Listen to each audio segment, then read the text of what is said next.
Bem-vindos e bem-vindas ao podcast As Novas Vozes do Luxo. Eu sou Cláudia Brandão, especialista no luxo contemporâneo, ao lado de Tipiti Barros, anfitriã de conversas e facilitadora criativa, e nós criamos esse podcast para discutir o luxo em transformação. Um luxo que demanda mais inovação, sustentabilidade e humanização.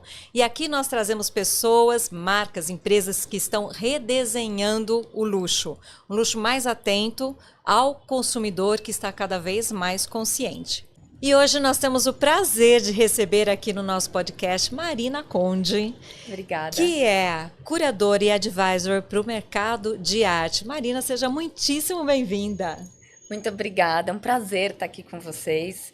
Espero poder contribuir hoje com muito conhecimento. Olá, gente. Olá, Marina. Olá, Cláudia. Olá. Na verdade, eu vou falar por que eu te chamei aqui, Marina. Bom, obrigada, né? Queria agradecer vocês terem me chamado. Eu esbarrei na Marina numa conversa que eu estava tendo num grupo de WhatsApp e chegou um relatório dela sobre a SP Arte. Eu falei, nossa, tem tudo a ver com Novas Vozes, o que você estava falando aí da transformação da arte, né? Isso. Então eu falei, vou chamar a Marina e aqui ela está. Então, antes da gente começar a nossa conversa maravilhosa, se apresenta. Bom, mais uma vez, obrigada, né, por vocês terem me chamado. Então, eu sou arquiteta de formação e com esses anos de trabalho, sempre me encantei com a arte e fui buscando e me encontrando também nesse outro caminho. Então, há 10 anos eu já percorro pelas artes, passei por alguns projetos e hoje o foco do projeto é conectar as artes. Então, poder levar para mais próximo das pessoas a arte através de conexões, palestras, conversas, feiras e curadorias. Maravilhosa. Inclusive para marcas, né? Depois a gente vai falar sobre isso, mas como é que você está fazendo aí essa conexão de marcas com o universo das artes? Isso. Mas antes da gente começar a falar sobre isso, que a conversa vai ficar bem quente, como é que você está vendo o mercado no Brasil, o mercado de arte no Brasil hoje em dia? Então, o Brasil tem duas vertentes, né? Vamos primeiro falar da parte boa. Então, eu tenho visto que de 10 anos para cá, né, a última década mudou muito. Temos novos colecionadores, que isso é muito importante para o nosso mercado, né? Colecionadores jovens que têm tido um olhar diferenciado para o mundo da arte, entendido que a arte não é elitista e que sim, ela é para todos, né? Então é um luxo que não é para ser vivido por poucas pessoas, e sim um luxo que hoje nos mostra que é uma transformação, né, entre as pessoas, é uma troca, é um momento, um convívio, né? É um convite a pensar. Isso sim é um luxo, né? Ter tempo de pensar hoje em dia. E a gente tem feito, né? Todos os curadores, tenho amigos que fazem também relatórios sobre feiras, as próprias galerias, e a gente tem tido um ótimo feedback, principalmente de feiras, né? Essas feiras nacionais que acontecem aqui, tem tido esse número aumentado a cada ano, e isso é muito importante, principalmente para jovens artistas, né? Temos muito artista consagrado, um momento importante também para a arte brasileira. Desde o ano passado, a Bienal de Veneza, ela foi curada por um brasileiro, primeiro latino-americano, na verdade, né, a curar uma Bienal, o Adriano Pedrosa, e com a participação dele a gente conseguiu, como brasileiro, expor muito mais, né, a nossa diversidade, os nossos artistas, explorar um pouco mais esse lado que o Brasil tem e deixar de ser um Brasil folclórico, né, que a gente brinca, né? Então, isso é muito importante. De lá para cá, os nomes têm sido falados, revisitados por outras galerias internacionais. Temos artistas importantes sendo representados nos últimos anos por galerias importantes, internacionais. Tipo, agora, nesse momento, a Beatriz Milhazes, né, tá no Guggenheim de Nova York.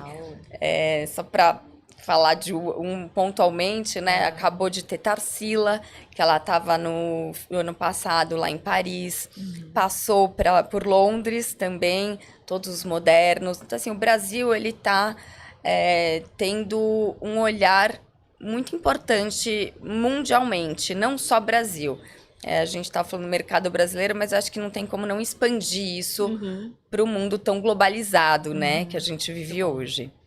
Um lado que não é ainda muito bem, não digamos que resolvido, mas é o que nós vivemos politicamente, né, é a parte dos impostos. Né? Então, o Brasil ainda tem uma grande dificuldade de importar e exportar obras. Então, se você quer hoje trazer uma obra de algum artista estrangeiro, custa para o produto final 40%. É um valor muito alto ainda. E essa regra serve, né, para importar e exportar. Então, ainda nosso mercado ele é mais fechado nesse ponto. Mas não deixa de conseguir se expor de outras formas, né, como eu acabei de citar para vocês. Muito bom, Marina. Só essa introdução já dá várias perguntas aí que a gente quer trazer, tá? Queria apontar uma coisa que você falou que eu sinto isso na pele, realmente. Que visitar uma exposição de arte realmente é um tempo de reconexão até com os nossos próprios sentimentos.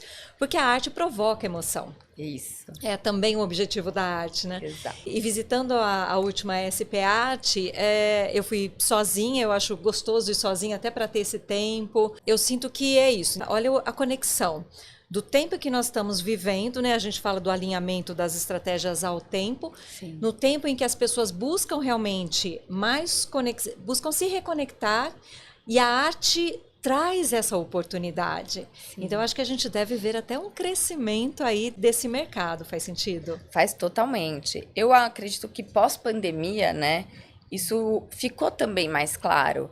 Durante esse período que a gente ficou recluso, a gente percebeu que se reconectar é muito importante, né? E o tempo que a gente tem de se reconectar com realmente quem nos traz, né, as boas sensações, né? A arte, ela cria sensações, né? Através dela, a gente se conecta porque a gente tem memórias, porque a gente relembra de algo importante da nossa vida. E nesse momento, o cotidiano faz toda a diferença quando você pode trazer a arte para perto, né? Maravilhoso. E nesse sentido que você está falando, a gente consegue... Num museu, não sei se vocês têm visto, mas tem se falado cada vez mais sobre também a cura através da arte, mas realmente através de visitas em museus. O mundo inteiro tem olhado para esse lado e visto como, às vezes, até pessoas mais velhas, né, que já estão aposentadas ou estão com a vida, que querem tirar o seu tempo para si mesmas, como se reconectar, como trazer uma troca, né, uma conversa, entender o que está acontecendo, porque a arte, ela conta sobre um período histórico, né? Então, por isso que muitas vezes a gente fala, o artista da década X, o que estava acontecendo naquela época, né? Foi um período de guerra, pós-guerra, como estava a economia mundial, né? Como que estava o mercado do luxo, a tecnologia, a natureza como era vista, né? São inúmeros pontos que cada artista ele traz através da sua forma, né, de se expor na sua plataforma. E isso eu acho que você vai se encontrando, né? Cada um se conecta com esse tipo de plataforma e como você vê aquilo nesse momento, né? Agora, você disse que os jovens também estão começando a acessar a arte e a ter contato. Sim. Então, eu arrisco dizer que a arte é um luxo que se tornou mais acessível em termos de... Porque a gente tem uma variedade, né? Antes era considerado... a arte, imagino que era considerado algo muito disponível apenas para um grupo de pessoas e hoje... Com essa visitação maior de jovens, acesso a galerias, etc., imagino que está expandindo. A forma de consumir a arte mudou? Como é que você vê essas novas vozes chegando ao mercado de arte? Mudou. E eu fico muito feliz de ver isso. Eu trabalhei um tempo com criança, levando crianças em galerias, museus, abrindo as portas, né, para que pudessem ver que é importante você poder participar desses ambientes, né? E eu vi que de lá para cá, realmente, os pais têm muito mais interesse, né? Porque geralmente a gente viaja e no mundo velho, digamos assim, tem histórias mais antigas e todo mundo sempre se espelhou, né? Na Europa, principalmente, muitos museus, história. E a nossa história, né? Nós somos mais novas, mas viemos de algum lugar, né? Então, eu acho que o brasileiro está se apropriando da sua própria história. E isso é uma coisa que, quando você se apropria da sua história, você tem uma forma diferente de entender quem você é, né? De se conectar. E nós não tínhamos essa conexão antigamente, né? Por diversas questões, até políticos mesmo, né? A gente teve um momento na ditadura militar, as expressões e tal. Então, hoje, o momento que a gente vive com a tecnologia, né? Então, a forma de você também, poder né? ver tudo que está acontecendo em qualquer lugar do mundo e mostrar quem você é uma forma de consumir, já mudou tudo, né? E na arte não muda, também segue esse caminho, né? Então, os jovens têm visto que, para eles estarem colocando a forma que eles pensam, né? Mostrando dentro das suas casas, ou como que eles vão repercutir o que está acontecendo nesse momento histórico, é através da arte. Pode ser música, pode ser dança, cinema, e eu, lógico, falando das artes plásticas.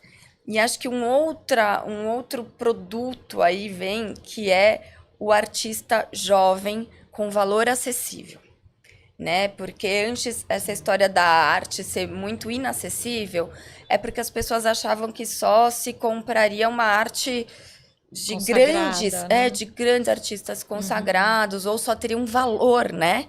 Porque era visto muito mais como um valor ativo, como um valor, do que como um valor pessoal, um valor que realmente você está expressando quem você é, né? Porque quando a gente fala de luxo, o luxo dentro da arte, ele não é um luxo ostensivo. Ele é um luxo daquela coisa única, de que alguém está colocando em uma plataforma algo que ela pensou e que divide aquele pensamento com você. Então, a arte é essa troca, né? Você, na sua casa, você vai colecionar momentos, memórias, sua verdade, né? Pensando também nessa ascensão da arte brasileira, né? Não só para os brasileiros, mas também internacionalmente, eu queria conversar com você, que eu tenho percebido, isso eu tenho um exemplo prático para dar, que é esse público de alto poder aquisitivo consumindo arte produzida por grupos minorizados.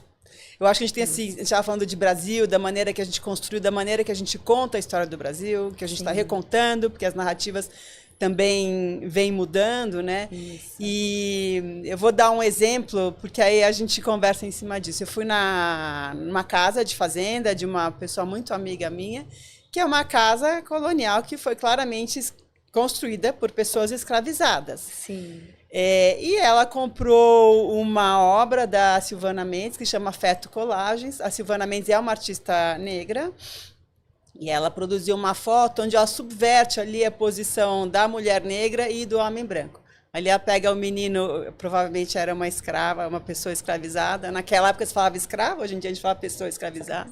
Sim. Ela pegou uma imagem clássica, né? E ela colocou o menino europeu como se fosse um animal no colo dela. Então ela animaliza o homem branco europeu, que é uma inversão de uma história que nos foi contada, tá certo? Sim. Então, você vê isso na casa de uma pessoa de alto poder aquisitivo, no próprio lugar onde a história já não era essa, isso me fez pensar no papel da arte. E pessoas também exercitando aí, reconstruir como é que a gente aprendeu a história. No Novas Vozes é justamente sobre isso. A gente diz que novas vozes entraram na nossa conversa, né, que são empoderamento feminino, empoderamento racial, empoderamento etário, né? Você tem pessoas mais jovens consumindo, pessoas mais velhas também querendo consumir, né? Com valores diferentes, né? Com valores diferentes. E também pessoas produzindo. Também do lado de quem produz, também tem novas vozes. Então você vê a arte trazendo aí esse contato dessas narrativas todas, né? Fazendo então, caldeirão, né? Então. Queria que você contasse um pouco como é que você vê essa história, como é que acontece essa conversa de um grupo de alto poder aquisitivo, eu estou falando de valores, né, de arte como valor já bastante expressivo, e que pertencem a grupos minorizados, que eu vou levar para minha casa. Né? O que antes, até pela nossa narrativa eurocentrada, aquilo não era uma coisa bonita de você ter dentro de casa. Sim. né? Então, Essa pergunta é maravilhosa. E a gente até conversou um pouco sobre a decolonização, né? isso. Que era um tema que a gente tem visto na arte. E, como eu falei lá no começo, a arte, ela tá sempre contando o que está acontecendo mundialmente, né? E a gente está num período importante que se fala sobre todas essas pessoas que se chamam minoritárias, né? Mas que cada uma delas conta uma história muito importante e que sem elas também as coisas não teriam se transformado, né? Então é muito importante a gente olhar, por exemplo, falando da época dos negros, né? Que aqui no Brasil um dos temas são os negros que foram escravizados. Qual era o papel deles? Sem eles, a coisa não teria sido construída, conseguida, né? Principalmente para quem naquela época vivia dentro das casas e não fazia todo o serviço. Então, de lá para cá, a gente tem visto a sociedade mundial entendendo que, independente do seu cargo, a sua posição social, você tem um valor dentro da sociedade, né? E esse valor, hoje, ele é expressado na arte. E ele é consumido porque a gente entende que sem um não teria o outro. É até interessante voltar muito na história, né? Velázquez, que construiu toda a coleção, né, do rei na época e tal, ele começou a fazer as obras de pessoas que chamavam os desvalidos na época, porque até então, dentro de um castelo, um palácio, né, a parte, os nobres nunca comprariam obras das pessoas menos favorecidas daquele momento histórico, né? E ele começou a enganar o rei, fazendo as pinturas, falando sobre as pessoas de uma forma diferente e conseguiu introduzi-las dentro do palácio. Tanto que hoje você vai no Prado e você vai ver as obras, é incrível, né? Então, só que antes tinha que ser de uma forma muito meio ludibriado, ludibriado, porque não conectaria sendo transparente. Você não poderia chegar e seus convidados verem que você está expondo um escravo na sua casa e você dizendo que essa pessoa é uma pessoa que ajudou a construir a sua casa, né? Que está lá, que faz parte, né? Então, o mesmo acontece com os índios, o mesmo acontece com as mulheres, né? Que sofrem de tantos abusos. Temos artistas incríveis, principalmente mulheres, falando sobre esses temas de abuso, de o quanto elas, por serem mulheres, acham que a fragilidade da mulher, né, como mulher pode ser usada de outras formas, né? Então a mulher se posicionando no mercado como mulher, mãe, forte, tem todo o seu valor, tem todo um olhar tão sensível, único, né, da mulher. Esses grupos, né, de trans, dos LGBTs, todos eles têm o seu olhar, né? E eles sempre existiram. Não é que, nossa, hoje existem... Não, é que a sociedade nunca olhou. E hoje a sociedade tem esse olhar de que realmente todos precisamos de todos. Isso é muito importante. E hoje a arte vende isso, né? Porque é o que a gente está vivendo e as pessoas têm realmente interesse em ter dentro de casa. E eu acho que tudo é conexão. E você, às vezes, não vai se conectar com uma pintura esteticamente provocativa, mas você vai se conectar com alguém desse grupo que mais sutilmente fala do tema, ou com aquela delicadeza, algo que você já viveu, seus antepassados, né? A gente vive muito hoje a ancestralidade. Se fala muito desse tema.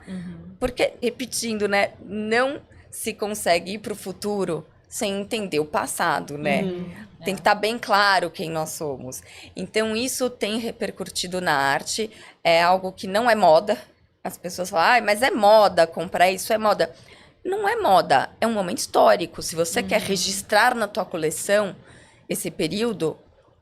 é o que está vivendo agora. Se não te interessa, tudo bem.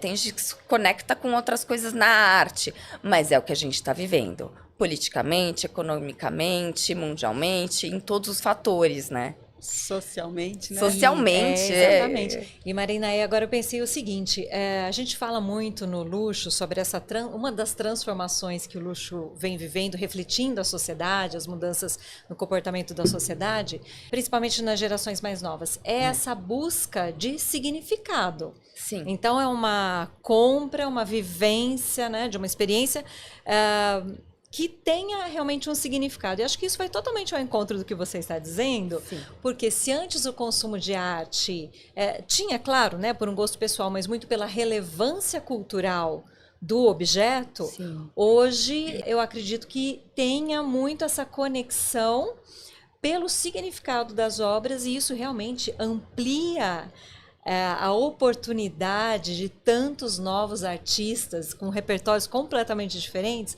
de adentrarem esse mundo anteriormente exclusivo. É exatamente isso. Através dessa oportunidade, dessa visão que os jovens têm. Vamos falar de 2000 para cá, né? Assim, que as coisas cada vez mais foram globalizadas. O olhar não tem como ser o mesmo, né? Quando você consegue ter as comparações, né? Não no lado ruim da palavra comparação, mas sim você entender o que acontece do outro lado do mundo, olhar para o seu mundo, né? E aí você vê aquilo, nossa, viveu a Europa, teve a guerra, teve isso, então eles enxergam daquele lado. Nós não, nós tivemos a oportunidade de olhar por uma outra maneira e você poder falar isso e sentir isso, né? Eu acho que antes não tinha essa conversa. Não tinha essa conversa abertamente, né? Então, eu acho que é por isso que a arte fala de troca. Ela fala de conectar, né? E um projeto que eu acho muito importante, que eu estou participando já há 2 anos, junto com a Ornari, a Esther Chatê, sempre gostou muito de arte. Nos conhecemos, eu sou arquiteta, então nos conhecemos na época que eu trabalhava como arquiteta. E pela vida, né, que sempre eu acho que também conecta as pessoas quando estão no mesmo canal, né? A gente foi conectada pela arte e ela queria muito levar para dentro do seu espaço, que a Esther, ela trabalha com os móveis planejados, então ela tem a cozinha, tem a sala, tem o ambiente do quarto, tudo. Como que você conviveria com a arte dentro, né? Então surgiu um projeto que se chama Art All Around. Então, para que as pessoas que possam ter como um convite ir até a loja e conviver dentro do espaço cotidiano com as obras de arte. Então, mas como realmente uma exposição de arte, mostrando cada artista que está lá, né? Então, a gente teve um grande cuidado, que eu acho que isso também é uma forma de você poder trazer mais para perto de não só jovens, né, mas qualquer pessoa a arte. Então, quando você está num espaço desses, não é simplesmente olhar uma parede com um quadro, e sim entender que aquele quadro está lá por uma pessoa que pensou, tem um contexto, uma curadoria. E quem é esse artista? Ele é jovem? Ele não é jovem? Eu tive cuidados também de trazer artistas que são menos explorados pelos arquitetos, porque também não tem tempo, não é nem questão deles, né, tiverem conhecimento, mas não tem tempo, a gente trabalha tanto. Se esse é o meu trabalho, faço isso o dia inteiro, imagina eles que trabalham tanto, né? Então, o nosso projeto foi de poder unir as artes. E através dela, a gente poder dar a oportunidade das pessoas, dentro de suas casas, irem além, né? Porque quando você vai num local escolher o seu sofá, você toma todo aquele cuidado, que você quer um sofá confortável, um tecido. A gente está sempre vivendo com as sensações, mas a gente esquece que a sensação também, ela está muito dentro da gente. E é essa que é a mais importante. E é essa que a arte toca. E ela é o toque final de uma casa, né? É o toque pessoal, né? De uma casa. Eu Exato. acho maravilhoso esse case de marcas levando a arte para dentro dos seus espaços comerciais, né? Porque a gente fala muito no Novas Vozes das novos desejos e necessidades do consumidor de luxo. Isso. E a gente vê aí um desejo muito grande por experiências. Então, a hora que você leva uma obra de arte para dentro de um espaço comercial, você está levando uma experiência. Porque é uma experiência sensorial. A pessoa, quase que obrigatoriamente, você tem que acessar um outro lugar dos seus sentidos né? Que não é aquilo quanto eu vou pagar pelo aquilo que eu estou vendo, mas o que eu sinto para entender se eu gosto, se eu não gosto. Então, acessa um outro lugar. A gente fala muito disso, né, Cláudia, no nosso Novas Vozes. Nós estivemos juntas visitando a Tiffany, aqui em São Paulo, sim. no Iguatemi, a nova flagship deles. E é muito interessante ver exatamente isso. As peças que foram escolhidas, os artistas que foram escolhidos, que estão ali para te provocar realmente. Sim. Né? A joalheria e a alta joalheria deles já te provoca, já te encanta, mas tem aquele aspecto um pouco mais sutil, talvez até pelo porte da peça. Mas aí a gente vê esculturas logo na entrada, Vicky Muniz e tudo mais. Então, realmente, como as marcas de luxo estão realmente incorporando isso para criar uma experiência que toque, que marque o momento do cliente junto à marca. Né? Entregue um valor além da venda do produto. Eu acho que esse é um ponto muito importante da gente trazer, porque é isso, que valor as marcas estão entregando além de vender um produto. Né? Hoje em dia eu acho que sim. Se a gente for falar no mercado de luxo, todo mundo tem tudo. Então, como é que você fideliza ou conquista ou mostra algo que a pessoa ela vai usar, mas usar com outro contexto que não seja uma marca, né? Então, eu estive agora lá em Milão. Uma das marcas que me chamou muita atenção, achei de uma sensibilidade incrível, foi a Gucci. A Gucci, ela tem os handles delas, né? Todo de bambu. E eles fizeram, lá nessa, chama fora de... Fiori Salone, vou contar um pouco, né? Nem sei se todo mundo sabe. Nessa semana de design de Milão, a mais importante de design do mundo, acontece. E todas as lojas de luxo, né? De moda, de mobiliário, de design, elas se conectam com arte em todos os campos. E cada uma delas traz uma essência, né? E a Gucci, ela trouxe esse olhar do bambu, que foi muito interessante, porque que ela começou a utilizar bambu muitos anos atrás, porque o couro estava muito caro. E aí ela resolve procurar um novo material, e aí ela descobre que o bambu, além dele ter toda aquela flexibilidade que ele tem, a força que ele tem, ele traz um pensamento muito interessante por trás, né? Que o bambu, ele, não sei se todo mundo sabe, mas ele pode até 1 metro, ele cresce por dia. Então, ele tem fertilidade, ele traz vigoridade, ele traz muitas coisas, muitos elementos que tocam uma marca.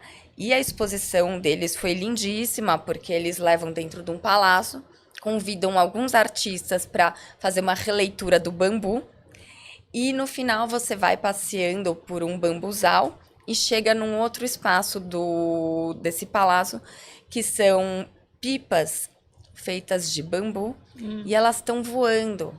Quando elas estão em movimento, o bambu ele faz esse movimento, né? Sim. E aí elas te chamam para contemplar, para você sentar lá e você pensar em todo essa passagem que você fez até chegar nesse ponto, que é o seu tempo, é o seu momento junto com a marca. Então, achei, assim, lindíssimo. E eu acho que cada vez mais isso... Na Europa já se fala sobre isso há muitos anos. O Brasil, que é um país que tem ainda uma grande falta, né, de cultura, de incentivo cultural pelo governo, mas tem muitos empresários e muitas pessoas que se interessam muito, têm condições de trazer isso para o nosso país com a nossa brasilidade e tem mostrado isso, né? Muito bom. Essa experiência da Gucci, eu também vi muito eles buscando conectar com um ponto que é essencial hoje em dia, que é a questão do bem-estar. Então, olha como eles realmente criaram toda uma experiência que tem legitimidade, que tem conexão com a história da marca, para transformar esse olhar e conectar com aquele momento da pessoa poder admirar arte, como você falou, é a conexão do design da arte e a marca. Então, eu achei fantástica a ideia, a instalação que eles fizeram, muito linda. Agora, falando de Europa e voltando um pouco ao que você trouxe no comecinho aqui, a arte brasileira sendo valorizada lá fora, mais pessoas chamando os artistas para expor, para realmente fazer a curadoria, por exemplo. O que vem despertando interesse de galerias, de, enfim, expositores de fora na arte brasileira? Eu acho que esse nosso olhar para o nosso, que muitas vezes as pessoas acreditam ser uma arte artesanal, pelo contrário. Artesanal no sentido No de sentido, pouco valor. Lá fora eles chamam fato a mano. Aqui se diz artesanal, porque se faz muito com a mão e que é algo que vem de tradições. Então, eu acredito que era muito diferente como o Brasil olhava as suas tradições e como a Europa vê suas tradições. Eles sempre valorizaram isso. Isso sempre foi o carro-chefe da Europa, né? E o Brasil nunca achou que o nosso país tivesse algo assim, mas a gente é tão potente quanto. E diferente. E de uma forma diferente. E ainda bem, né? Porque se a gente fosse igual, eles não iam se interessar pela gente, né? Então, a gente tem visto, e lógico, eu falo Brasil, mas no mundo inteiro tem se revisitado a arte de cerâmica, de barro, de cerâmica, a arte têxtil. A gente pode ver em todos os países latino-americanos artistas incríveis, brasileiros e latino-americanos, que têm muito essa nossa vivência, né? A gente vem desse lugar. E eles estão se interessando muito, porque para eles não têm esse repertório, né? Então, a gente tem algo diferente para dar. As galerias internacionais, elas têm mais interesse em vender hoje artistas que já estão consagrados, né, no nosso país, primeiro, para depois chegar nesses, porque esses ainda estão começando, né, a serem vistos. Valorizados. A gente tem a Sônia Gomes, que trabalha com texto de uma forma incrível. A Mendes Wood tem galeria fora, né, em Bruxelas, então ela é vista lá fora, já de uma forma bem conceituada. Mas nós temos muitos artistas que podem chegar lá e eu acredito que vão, com certeza, ter essa oportunidade, né? A Nara Rosler tem uma galeria em Nova York, então também acho muito importante e a gente tem que estar prestigiando, sabe? Porque ter uma galeria fora do país não é fácil. Representar nossos artistas lá fora não é fácil. Então, o Brasil, como eu disse, né, já vem há alguns anos sendo visto, mas desde o ano passado, com a Bienal, realmente a oportunidade aumentou e eles têm visto o quanto é interessante. Tem o Dalton Paula, que é um artista fenomenal, tive a oportunidade de estar com ele lá em Goiânia e ele apresentar o projeto dele. E o que é de diferente nele? Que grandes marcas estão levando até seus clientes, né? A Chanel foi, várias grandes marcas quiseram ir. Porque o Dalton, ele é uma pessoa que veio de um lugar muito simples e entendeu que ele era bombeiro e ele só conseguiu entrar no mundo das artes um pouco mais tarde e entendeu que com o dinheiro que ele está ganhando, né, através do seu trabalho como artista, ele poderia ajudar a outros artistas a realizarem seus sonhos. Então, ele criou em um bairro em Goiânia que se chama o Rio Negro. Ele tem um quarteirão que ele construiu junto com artistas, residências, e esse espaço ele é 100% sustentável. Tudo, a arquitetura, o que eles comem, tudo. E é um projeto que ele está cada vez mais ampliando com o seu próprio trabalho e hoje temos também, lógico, pessoas que estão ajudando a financiar esses projetos, brasileiros e até gente de fora que está interessada. Então, eu acho que o Brasil tem muita coisa a ser explorada nesse local que se dizia um artesanal e que não é. É o nosso fato humano, sabe? É, a nossa cultura, nossas raízes, tradições, isso. né? É um potencial luxo do Brasil, Sim, né? exatamente. Tanto a questão ambiental, que a É. gente sabe da potência que nós somos aqui como turismo ambiental regenerativo de preferência. Sim, é a identidade Brasil, né? E o que nós brasileiros, não apenas os artistas, o que nós brasileiros precisamos fazer para realmente conseguimos fortalecer essa identidade Brasil, porque são várias identidades. Várias. Né? O Rio vem conseguindo fazer isso muito bem. Acho que Osklen puxou bem ali a questão da sustentabilidade na moda, mas o lifestyle carioca, a Lene também. Sim. Mas temos tantas identidades aqui no Brasil. De que forma que nós podemos realmente fortalecer essa identidade, ampliar essa visibilidade da arte brasileira lá fora? Eu acho que mantendo as tradições é muito importante. Eu não acho que um Brasil unificado seria interessante para ninguém, porque perderia toda a graça, né? A gente sabe que de norte a sul aqui a gente tem vários países dentro de um país, né? Essa diversidade. E eu acho que...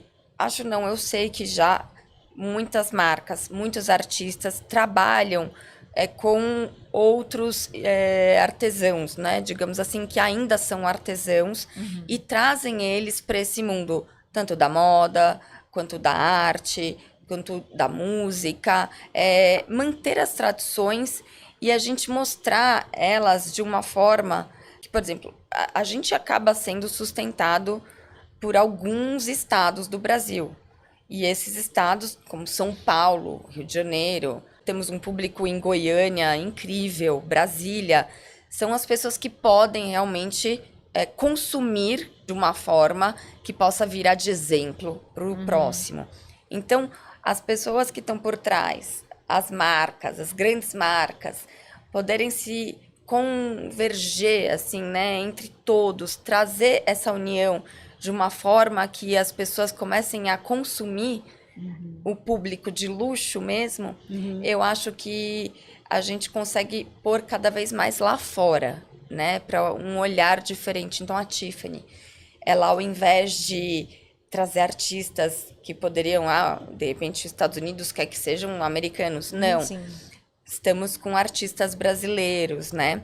O próprio Matarazzo, né, aqui é um exemplo incrível, maravilhoso. A arquitetura foi de um francês, né, Jean Nouvel, mas todos os materiais, tudo é brasileiro, todos os artistas que estão lá são brasileiros, então também é uma forma de consumir a arte, entender a arte através dos hotéis, né, o turismo, como a gente estava falando. Ou seja, ampliar a visibilidade, mais do que ampliar a visibilidade, dar uma certa validação. Validação é a palavra, marcas isso. Que já têm essa atratividade, né? A gente sempre fala da responsabilidade das marcas de luxo, porque elas ditam tendências, definem comportamentos. Então, elas validarem esse movimento, vamos chamar de movimento, né? Sim, podemos validarem esse movimento, porque isso traz ainda mais visibilidade para os artistas, para a nossa arte, para as nossas tradições, e muda, acho que até o sentimento com relação à nossa história, à nossa cultura. Muda muito. Tem mudado, mas eu também acredito que pode mudar demais ainda. É o começo. Né, o começo. E eu acho que através da educação, né? Educação sempre foi o princípio de tudo. Eu ontem estava no MASP, né? Eu sou patrona, tenho um carinho enorme pelo MASP. Estava visitando o prédio novo e conversando com uma pessoa que trabalha lá. E a ideia da gente cada vez mais poder levar a arte para as escolas em formato de estudo, levar elas dentro desses espaços, sabe? Poderem levar... Porque no MASP, por exemplo, estou dando exemplo do MASP, mas todas as instituições, sabe? Eles têm a parte de dança, de comunicação, de expressão, de... tudo que envolve com arte acontece. Então, eu acho que um país que não educa não tem futuro. Então, eu acredito que através da educação a gente consegue transformar muito. E mostrando para eles, colocando, né, dentro dessas instituições, que são escolas e museus, eu acho que é a forma de transformar um país, né? Eu faço muito workshops, eu tento levar essas tendências com as marcas que me chamam para a gente fazer essa tradução, mostrar, eu não vendo só uma roupa, eu não vendo só uma joia, né? Como é que eu explico isso para o meu cliente? Né? É uma obra de arte, muitas marcas, às vezes a pessoa também não entende, por que que, estamos falando da Osklen, né? Uma peça é cara, uma peça é cara porque essa pessoa foi lá, foi pesquisar qual material, ele tem toda a questão de sustentabilidade, ele tem as questões, ele pinta, mas tudo que ele usa é natural, quais são as plantas, é um trabalho tão maior por trás, é uma pesquisa enorme, que você chega lá na loja e você olha a etiqueta, entendeu? Então, eu acho que nós não temos esse hábito. Essa é a grande diferença de outros países, quando a gente entende que uma coisa é você ter condições de comprar, outra coisa é você entender o valor que aquilo tem. São coisas muito diferentes, né? E aí eu acredito que falta essa valorização, que é a validação, né? Muito bom. Que é esse consumo não só pelo status, né? Exato. E para você estar se utilizando ali de alguns códigos que foram criados para o luxo, né? Você entender essa história toda por trás. Não, linda essa história que você trouxe da cidade de Matarazzo, da Tiffany também trazendo artistas brasileiros. A gente fala disso também, né, enquanto sensibilidade cultural. Sim. O quanto essas marcas, o quanto é importante para as marcas também terem sensibilidade cultural. Entenderem o contexto, entender o espaço que elas estão ocupando, Sim. Como é que elas se conectam aí com seus stakeholders todos, que a gente fala hoje em dia de stakeholders, são toda a cadeia envolvida, né, em torno daquela marca.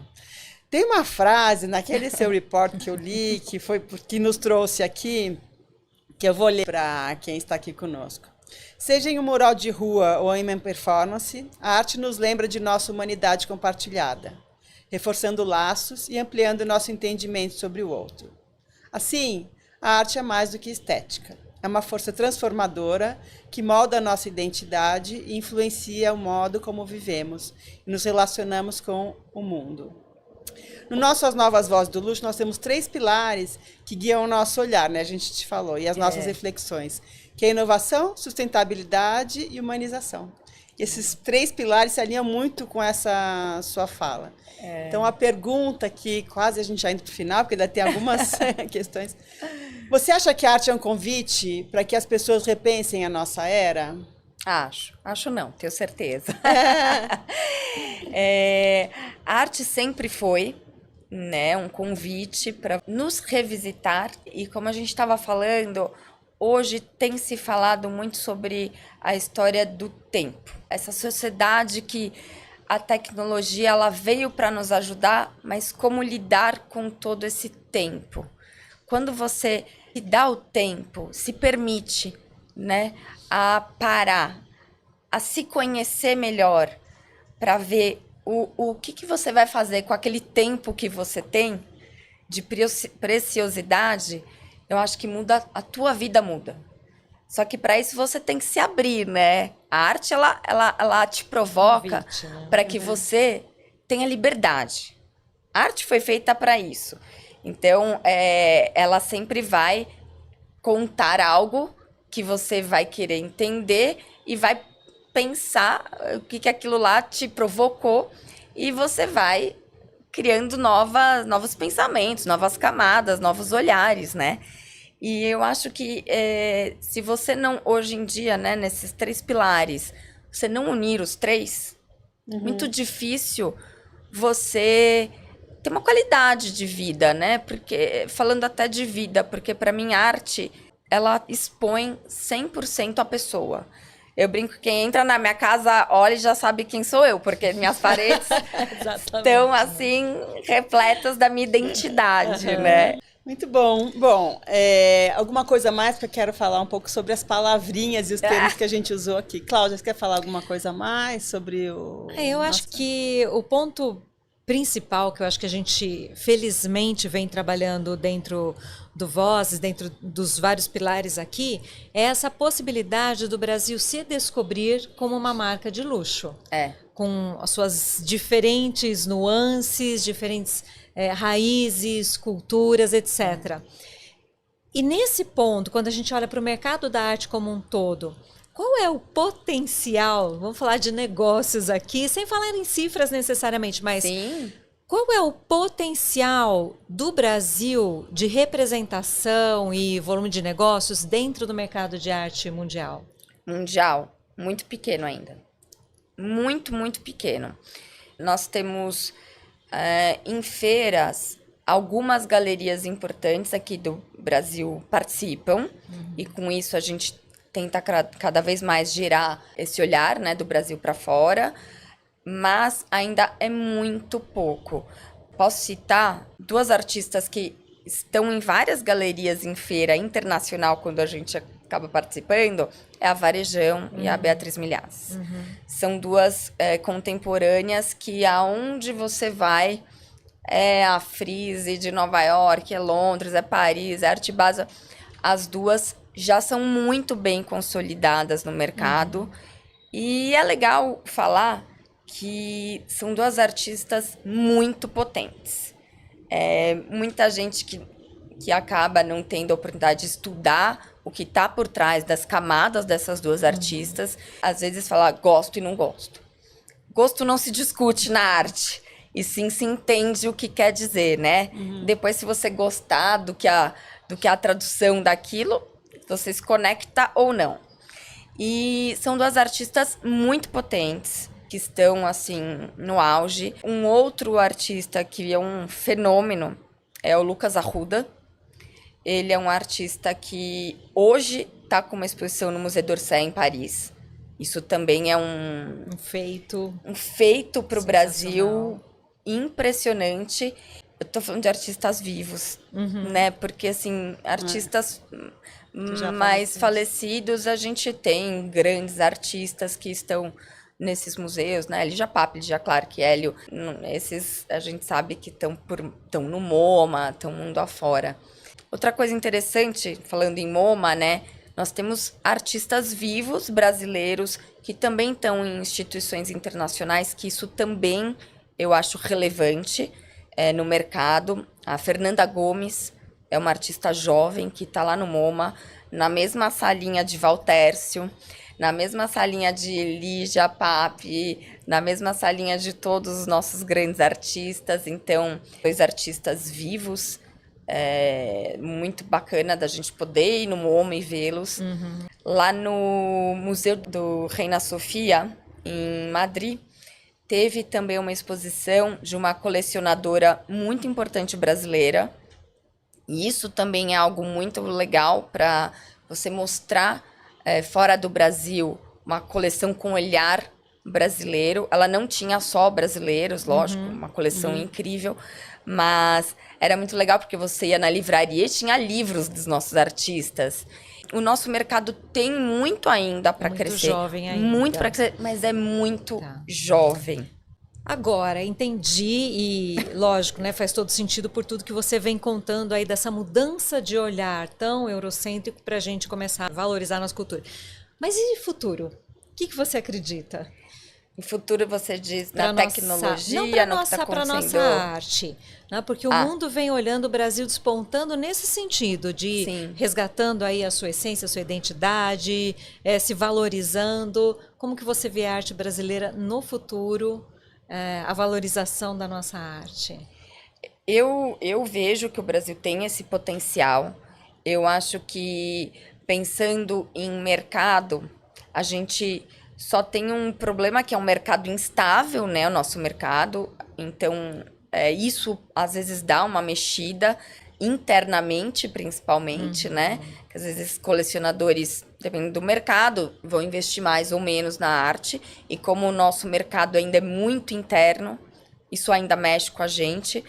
Mas eu acho que nos próximos anos, com essas grandes marcas de luxo querendo também conectar com a nossa arte, eu acho que por esse caminho ela convive mais próxima, né? Que é o trazer para o cotidiano, né? Eu acho que a nossa diferença é, por exemplo, na Europa as pessoas andam pela arte, elas andam na rua, tem uma coisa aqui, outra ali. Convivem. Nova York, que é mais próximo, vai com São Paulo, elas estão andando, nossa, uma coisa. Mas aqui a gente não convive, a gente não caminha. Né? A gente observando, contemplando. Você não tem isso no nosso dia a dia, então fica longe. E aí a forma de consumir é diferente em todo o mercado, não apenas da arte, é uma forma diferente de consumir. E para chegar nele internamente, eu venho fazendo essas conexões aonde a gente enxerga o cotidiano. São dentro de shoppings, que eu até fechando uma grande parceria para poder trazer cada vez mais a arte para esse público. Shopping tem toda a classe social. Sim. E é muito legal, porque é quase uma galeria viva. Você pode ir na Tiffany, você não precisa comprar nada, mas você pode ir lá ver, né, a beleza dos produtos da Tiffany, a obra de arte de um brasileiro, e isso vai criando hábito, porque a arte é hábito. A curiosidade é hábito. E eu acho que no nosso país precisa educar esse lado. O hábito de consumir mais cultura, literatura, música, arte. E não só quando viaja. Isso. Nossas instituições são incríveis. Tá com Renoir agora no MASP. Vai vir Monet. Então, quem não tem oportunidade de viajar, pode ver nas nossas grandes instituições. E até Andy Warhol, que vem agora para a Andy Warhol já está na FAAP, começou. Por exemplo, para ver coleções, a Vilma Eide, que é uma grande galerista da arte popular brasileira, sou muito fã da Vilma, que há anos trabalha nesse mercado, e hoje, sim, ela é reconhecida como uma grande colecionadora e que desperta esse olhar para nossa arte brasileira. A coleção dela está no Tomiotaki, uma coleção incrível, imperdível, Pinacoteca, com as suas exposições também, o MAN, pode ir no Ibirapuera fazer um esporte, aí você vai no MAN no fim de semana, os museus são abertos, tem dia de graça. Então assim, não tenho condições, porque o MASP ele é europeizado, né? Assim, é um valor alto para você pagar. Estou falando numa população geral. Terça-feira é de graça. E eles estão fazendo um programa incrível. Agora, toda sexta, das 6 às 8, eles brincam que sextou nas artes. Com arte. Que legal. Então, naquele vão, eles estão fazendo eventos artísticos. Também vai ser de graça esse período para as pessoas poderem ir no museu. Convidar todo mundo e criar esse hábito. Então, assim, existem várias maneiras da gente poder se conectar. Trazer eu acho que falta perto. Divulgação e educação. Vamos divulgar aqui. Nossa, eu fico muito feliz, né? Eu fico muito feliz que você trouxe aí entre o nome das várias artistas, né? Beatriz Milhazes, Adriana Varejão, a coleção da Vilma Eide, né? A gente está falando aí de nomes femininos que há um tempão atrás a gente não estaria escutando. Eu só escutei ela falando nome de mulheres. Eu falei, nossa, que delícia. Nossa, foi super inconsciente, acredita? Mas é porque é contexto, porque né? Tá Sérgio Camargo lá na Raquel Arnaud, que é imperdível também. Eu quero fazer uma conexão disso com o nosso workshop, né? Porque a gente já está se encaminhando aqui para o final do nosso podcast. A gente falou aqui, obviamente, de empoderamento feminino, decolonização, etnocentrismo, soft power, vieses inconscientes, gaps ideológicos, woke, igualdade, equidade. São palavras que, mesmo que a gente não tenha mencionado elas aqui, elas permearam a nossa conversa. Sim. No nosso workshop, quando a gente faz as novas vozes do Luxo e a Cláudia, a gente começa com uma provocação, colocando todo mundo para conversar sobre esses temas. Sim. E conhecer esse novo vocabulário, essas novas palavras, porque à medida que você se apropria de novas palavras, de novos termos, você entra em novas conversas. Sim. Né? Então, queria dizer que no nosso workshop a gente oferece essa experiência da conversa para você ampliar repertório, ampliar vocabulário E depois que a gente faz essa provocação com o Fica Conversas, a dona Cláudia entra com todo o conhecimento dela. Vários cases de marcas que já estão incorporando essa linguagem mais contemporânea, olhando para novos perfis de cliente. Inclusive, você sabe quais são os novos perfis de consumidores do luxo? Se não sabe, venha para o nosso workshop, porque lá a gente discute isso também. Né? Isso, e para fechar agora, eu quero saber uma síntese sua. O que está in e o que está out no mercado de arte? Bom, eu demorei para poder compilar tudo e achar uma palavra, mas eu uso a palavra presença, porque é algo que hoje ninguém está presente em nada, né? As pessoas estão falando com você com o celular na mão, estão pensando numa cor. Então, a arte é o que a gente falou por vários caminhos. É tempo, é contemplar, é um momento para você, né? Se a gente não tem um momento para a gente, você acabou de falar, se a gente não consegue se instruir de algo, como, né, essas palavras que a gente está vivendo, uma novidade, como que a gente vai ter troca? A gente só consome, não pode só consumir. A gente tem que estar presente, né? Então, in é presença e out? É pensar que o Brasil é folclore, que é aquela coisa cafona. Não, o Brasil é o futuro. O Brasil tem muita história. O Brasil pode e deve estar pelo mundo contando a nossa história, que é riquíssima. Não tem nada de só índios e escravidões. Isso fez parte de um momento histórico que não só o Brasil, Estados Unidos, Europa, Inglaterra, todos tiveram isso. Então, nós não somos diferentes, só somos mais jovens. Arrasou. Então, in é presença e out. E out é fechar o Brasil numa única identidade que até já quase não faz parte do nosso presente e do nosso futuro, certo? Exatamente. É isso aí. Muito bom, então. Marina, muitíssimo obrigada por todo esse conhecimento, essa sua visão, essas reflexões que você trouxe aqui pra gente. Fica aí o convite para você também começar a se aproximar mais da arte e para as marcas de luxo, não apenas as de luxo, mas marcas que queiram realmente construir um legado com sua comunidade, com seus colaboradores, com todas as pessoas aí da sua cadeia, um convite para colocar também mais arte no seu negócio, no seu dia a dia, e assim você valoriza não apenas o seu negócio, mas também a identidade brasileira, ok? É isso, Tipi. Muito obrigada. Obrigada a vocês, parabéns por esse projeto, um projeto muito importante, e tenho certeza que cada vez mais vamos ter trocas e trocas aqui. Obrigada. Muito bom, gente.